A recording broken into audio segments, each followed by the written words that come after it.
Hello दोस्तों, मैं हूं कबीर और स्वागत करता हूं आप सबका इस चैनल पर। तो दोस्तों, जैसा कि आप सभी को थंबनेल से ही पता चल गया होगा कि आज के इस सेशन में हम लोग इडियम्स, फ्रेजेस और फ्रेजल वर्ब्स पर आधारित कुछ क्वेश्चंस करेंगे। तो चलिए शुरू करते हैं आज का ये session. I sleep dash on Sundays. दोस्तों, इसके लिए 4 विकल्प है। पहला है एट, दूसरा है इन, तीसरा है इनटू, चौथा है बाई। तो दोस्तों, इस क्वेश्चन के लिए सही विकल्प है बी, अर्थात सेंटेंस में इन भराएगा। दोस्तों, इस सेंटेंस में एक फ्रेजल वर्ब का प्रयोग किया गया है और वह फ्रेजल वर्ब है स्लीप इन।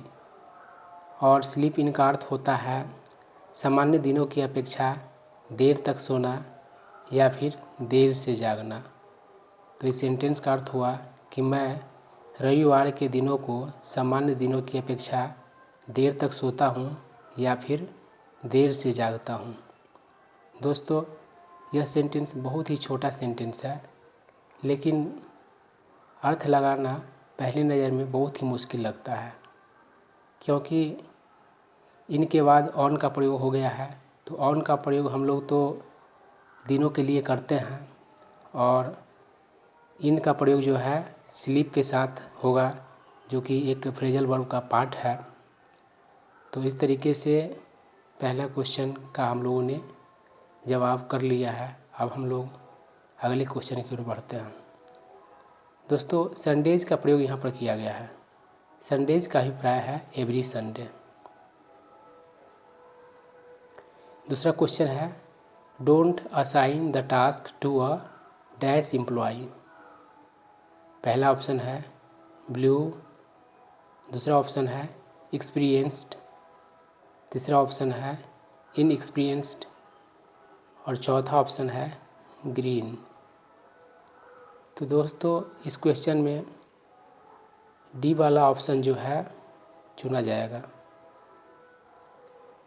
इसका अर्थ हुआ दोस्तों, ग्रीन का अर्थ हरा होता है और ग्रीन का एक अन्य अर्थ अनुभवहीन भी होता है, अर्थात नया, अनाड़ी। तो इस सेंटेंस का अर्थ हुआ कि टास्क को किसी अनुभवहीन अर्थात अनाड़ी एम्प्लॉय को मत सौंपो। दोस्तों, सी वाला जो ऑप्शन है इनएक्सपीरियंस्ड है, उसका भी अर्थ अनाड़ी होता है, अनुभवहीन होता है। ये इसीलिए नहीं आएगा क्योंकि आर्टिकल के हिसाब से ऑप्शन सही नहीं लगता है। ए के बाद वॉवेल साउंड वाला वर्ड नहीं आ सकता है, कॉन्सोनेंट साउंड वाला वर्ड ही आ सकता है। कारण कि आप जानते हैं कि आर्टिकल का प्रयोग नाउन के लिए होता है, एडजेक्टिव के लिए नहीं होता है। लेकिन जब नाउन के पहले कोई एडजेक्टिव हो तो उस एडजेक्टिव के साउंड के हिसाब से आर्टिकल का प्रयोग होता है। तो इस कारण से आपने देखा कि सी और डी दोनों वर्ड का एक ही अर्थ है, लेकिन आर्टिकल के प्रयोग के कारण सी वाला ऑप्शन, मतलब कि वर्ड का अर्थ वही है, उसके बावजूद भी सी वाला ऑप्शन नहीं हुआ, डी वाला ऑप्शन सही है। अब हम लोग अगले क्वेश्चन की ओर बढ़ते हैं। The boundary dash between the two countries has deepened. पहला ऑप्शन है रो, सेकेंड ऑप्शन है कॉलम, थर्ड ऑप्शन है वॉल और चौथा ऑप्शन है लाइन। तो दोस्तों, इसमें ए वाला ऑप्शन सही होगा। रो का अर्थ विवाद भी होता है, डिस्प्यूट, और इसमें आपको लाइन या फिर वॉल, अक्सर बाउंड्री के साथ लाइन, वॉल, ये सब वर्ड खूब प्रयोग किया जाता है। तो उस पर हमें नहीं जाना है, यहाँ पर सेंटेंस को समझिए, तब आपको ये वाला ऑप्शन सही लगेगा। रो का अर्थ होता है विवाद। तो जो सीमा का विवाद है दो देशों के बीच, वह हो चुका है। कैसा हो चुका है? तो बदतर हो चुका है। डीपन शब्द का प्रयोग किया गया है। डीपन का अर्थ होता है गहरा हो जाना भी होता है, जैसे कोई इमोशन वगैरह गहरा हो जाना, या फिर कोई सिचुएशन के लिए अगर बात करें तो उसके डीपन हो जाने का अर्थ हुआ कि वह खराब से बदतर हो गया। तो इस तरीके से हमने तीसरा क्वेश्चन कर लिया है। अब चौथे क्वेश्चन की ओर हम लोग बढ़ते हैं। If you dash me she does not love him. बस और आपको इस सेंटेंस में प्रयोग किए गए मुहावरा का अर्थ पता होगा तो एक क्वेश्चन आप चुटकी में बना देंगे, नहीं तो फिर आप ग्रामर के हिसाब से इसमें देखने लगेंगे या अपना दिमाग लगाने लगेंगे। तो दोस्तों इसके लिए 4 जो विकल्प दिए गए हैं, पहला है टेल, दूसरा है से, तीसरा है आस्क और चौथा है सजेस्ट। इसके लिए सही विकल्प है सी। एक मुहावरा होता है इफ़ यू आस्क मी और इसका अर्थ होता है इन my personal opinion.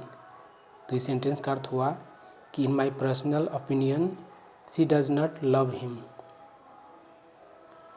The new novel by the famous novelist will be dash sell from next Tuesday। पहला ऑप्शन है फॉर, दूसरा ऑप्शन है ऑन, तीसरा ऑप्शन है एट और चौथा ऑप्शन है इन। तो दोस्तों इस क्वेश्चन के लिए सही ऑप्शन है ऑन। दोस्तों ऑन सेल और फॉर सेल दोनों में अंतर क्या होता है? ऑन सेल का अर्थ हुआ कि जो चीज़ें हमें मार्केट से ख़रीदने के लिए उपलब्ध है, जैसे बुक्स वगैरह बुक स्टॉल्स पर उपलब्ध होते हैं ख़रीदने के लिए, तो उसके लिए हम लोग ऑन सेल का प्रयोग करते हैं। लेकिन जो चीज़ हम लोग ओनर से सीधा ख़रीदते हैं तो उसके लिए फॉर का यूज करते हैं, फॉर सेल। जैसे कि किसी का कार फॉर सेल हो सकता है, किसी का हाउस फॉर सेल हो सकता है, ऑन सेल नहीं हो सकता है।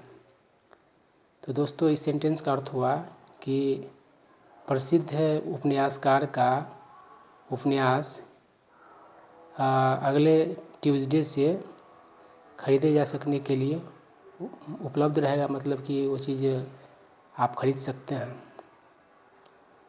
इसके बाद हम लोग अगले क्वेश्चन को देखते हैं। We could not sit dash the boarding play. और इसमें एक फ्रेजल वर्ब का यूज़ किया गया है। इस क्वेश्चन के लिए विकल्प है, पहला है फॉर, दूसरा है इन, तीसरा है एट, चौथा है थ्रू।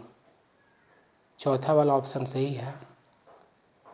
दोस्तों सीट थ्रू का अर्थ होता है किसी परफॉर्मेंस स्पीच या फिर कोई और चीज़ जो जब तक चले तब तक उसको देखते रहना, सुनते रहना, खास करके जब वो बोरिंग हो उसके बावजूद भी। तो सेंटेंस का अर्थ है कि we could not sit through the boring play, अर्थात हम लोग जो बोरिंग नाटक था उसको अंत तक ना देख सके। तो दोस्तों ये कुछ क्वेश्चंस थे जिसे हम लोगों ने आज डिस्कस किया। तो दोस्तों अगर आप बैंकिंग, एसएससी या फिर अन्य कॉम्पिटिटिव एग्जाम्स की तैयारी करते हैं तो इसके लिए आप हमारे चैनल को सब्सक्राइब कर लें और इसे अपने फ्रेंड सर्कल में शेयर कर दें।